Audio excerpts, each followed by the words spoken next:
on ne parle plus beaucoup du jugement dernier, puisque cette parabole qui nous est donnée, de ce roi qui reçoit les uns et les autres, eh bien évidemment c'est l'image de Dieu lui-même, mais c'est l'image aussi du jugement dernier.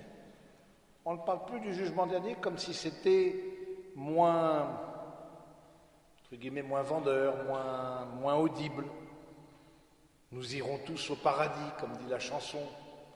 Puis au fond, un jugement dernier, est-ce que ce n'est pas quelque chose qui, d'une manière ou d'une autre, met une forme de négativité? Juger quelqu'un, ben c'est plutôt négatif. Non, tu ne jugeras pas, même on dit dans la Bible, ne jugez pas, vous ne serez pas jugés. Et bon, et du coup, je me dis, au fond, mais est-ce que notre dignité n'est pas dans le fait qu'il y ait un jugement dernier?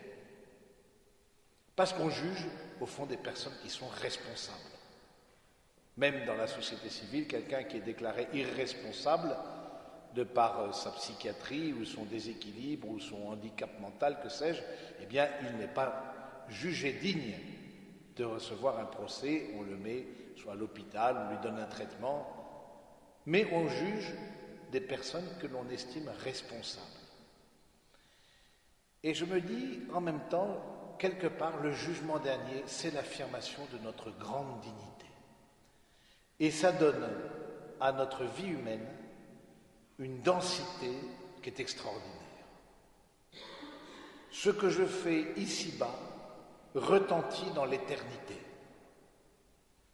Est-ce que nous y pensons seulement un instant, que déjà nous préparons l'éternité ici-bas, par nos actes? Et on le voit bien quand Jésus prend les exemples de secourir la personne qui, d'une manière ou d'une autre, est dans un état de fragilité, que ce soit elle a faim, elle a soif, elle est nue, étrangère, les malades en prison.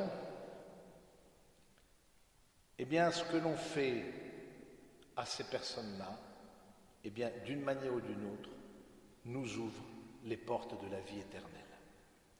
C'est assez original comme manière de juger, parce qu'on aurait pu s'attendre à d'autres formes de manière de juger. Voilà, si vous avez beaucoup prié, si vous avez beaucoup fait l'aumône, si vous avez beaucoup jeûné.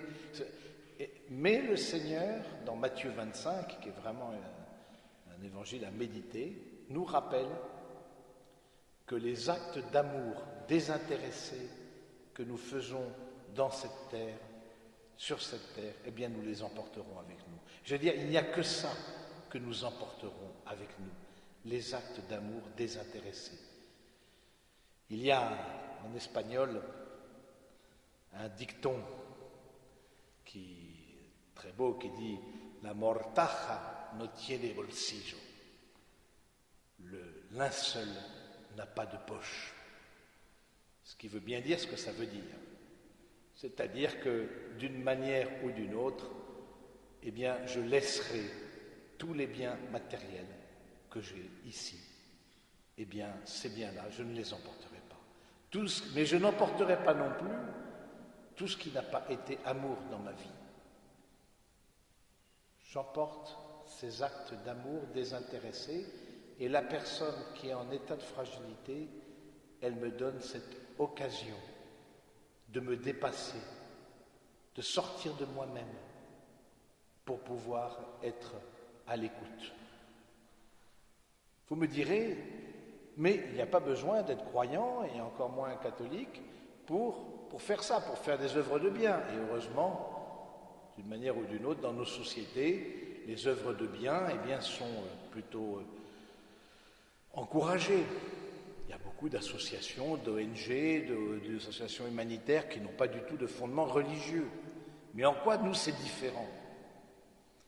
Prenons premièrement conscience que s'il y a des associations humanitaires qui n'ont pas de fondement religieux, c'est que quelque part, au début, il y a eu une évangélisation. Et que l'espérance chrétienne a façonné notre continent et a façonné un certain nombre de pays. Et même si aujourd'hui ces personnes ne sont pas religieuses ou pratiquantes, ben voilà, ça a quelque part rendu possible par rapport à ce qui existait avant. Parce que si tu étais nu, tu avais faim, tu étais étranger, malade ou en prison, avant que le Christ n'arrive, est-ce toi qui as péché? ou est-ce que ce sont tes parents qui ont péché? Comme pose la question, comme Pierre pose la question à Jésus face au miracle de l'aveugle-né. C'est au fond que quelqu'un, tu as fait quelque chose de mal, si tu te trouves dans cette situation-là, forcément tu as fait quelque chose de mal. Alors en prison, on peut comprendre en général qu'on ait fait quelque chose de mal, ça c'est sûr.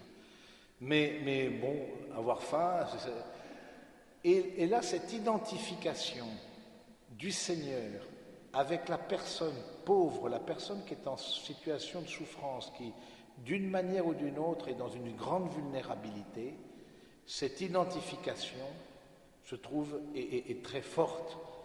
Si d'autres font le bien, alors qu'ils ne sont pas mus par la foi, et il est heureux qu'ils fassent ce bien, nous, comme chrétiens, quand nous nous approchons d'une personne en fragilité, nous avons cette conscience que c'est non seulement d'une personne humaine que nous nous approchons, mais c'est du Seigneur lui-même que nous nous approchons. C'est à moi que vous l'avez fait. Cette identification avec le pauvre qui fait que des Vincent de Paul, des Mères Teresa se sont levées dans l'Église, et bien avant eux, un Saint Laurent, par exemple, diacre, qui, quand l'empereur lui demandait, parce il était trésorier de l'Église naissante, quand l'empereur lui demandait de sacrifier, de donner les trésors de l'Église à l'Empire, il arrive avec les boiteux, les aveugles, les estropiés, et il se tourne vers l'empereur. Voilà le trésor de l'Église.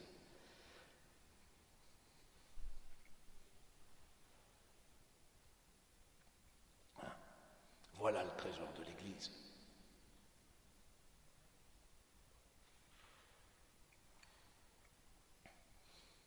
C'est dans la culture chrétienne depuis le début, entre autres avec cet évangile, que l'identification du pauvre et du Seigneur a fait surgir dans son Église des hommes et des femmes qui se sont levés pour dénoncer l'injustice.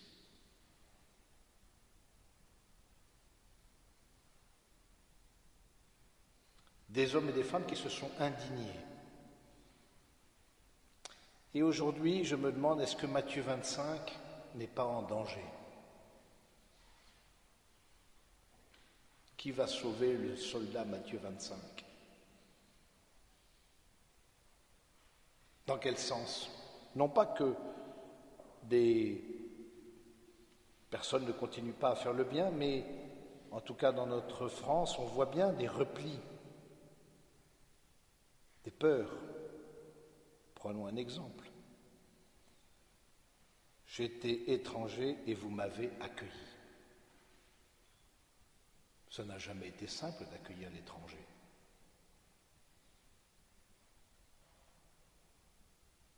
Et aujourd'hui, où est-ce qu'on en est, nous, dans cette dimension d'accueil de l'étranger, sans être angélique? Mais le pape François, de ce point de vue-là, pour lui, c'est un évangile, on sent, qui est central dans son pontificat. Et il puise dans le trésor de l'Église, dans la très grande tradition de l'Église. Et donc pour nous, je pense que c'est important de se poser la question, et vous, chers jeunes, où en sommes-nous de notre implication au service des autres? Parce qu'il en va aussi non seulement de notre salut, quelque part, de l'ouverture, justement, de toucher quelque chose de la vie éternelle. Mais où est-ce qu'on en est de notre implication au service des plus pauvres? Posons-nous la question, est-ce qu'on en est de... Parce qu'il en va aussi de notre fécondité, de la fécondité de notre vie. Une vie est féconde et porte du fruit dans la mesure où elle rentre dans une logique de don, dans une forme de désappropriation, dans une logique d'accueil et de compassion. C'est là où notre vie porte du fruit. Et c'est vrai que ne prétextons pas le manque de temps ou le manque de moyens pour ne pas nous-mêmes nous poser la question où est-ce qu'on en est de cette mise en application de Matthieu 25. C'est tellement central que Jésus lui-même l'a choisi comme pour définir l'entrée dans le royaume. C'est quand même pas rien. Notre destinée éternelle. Alors je trouve, et ça a été depuis le début porté par les chrétiens, ne l'oublions pas, à tout Seigneur, tout honneur.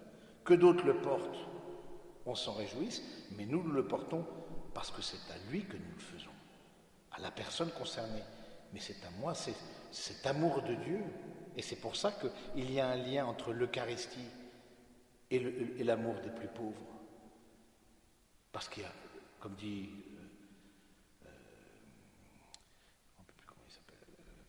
Jésus a pris la dernière place et personne ne pourra la lui ôter. Personne ne pourra la lui ôter. Et dans l'Eucharistie, c'est Charles de Foucault qui disait ça, dans l'Eucharistie, Jésus a pris la dernière place et personne ne pourra la lui ôter. Et donc on voit un aller-retour entre cet amour des plus pauvres et cet amour de l'Eucharistie. Il y a comme aussi un lien spirituel très fort, un lien de... Voilà, comme une sœur posait la question à Saint Vincent de Paul, mon père, mais si je dois quitter la chapelle pour aller ouvrir à un pauvre qui sonne, qu'est-ce que je dois faire?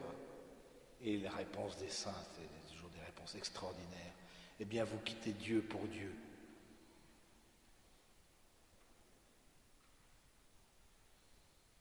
Nous avons encore, dans notre chère France, à donner ce témoignage, cet engagement. Nous avons aussi à nous indigner quand nous voyons l'injustice, à réagir et non pas dire, ben non, qu'un autre s'en occupe, je passe comme le lévite et le prêtre à côté de l'homme blessé, à côté du chemin, alors que le samaritain, lui, s'arrête. Alors on va demander au Seigneur, à la Très Sainte Vierge, de nous aider nous-mêmes à prendre peut-être plus conscience de cette logique justement de don et de don gratuit que nous permet la personne en fragilité. Quand vous invitez, comme dit Jésus, n'invitez pas ceux qui peuvent vous retourner l'appareil, mais allez par les chemins, invitez les boiteux, les aveugles, les estropiés, invitez celui qui ne pourra jamais vous rendre. Alors vous serez heureux de cette béatitude qui est au ciel.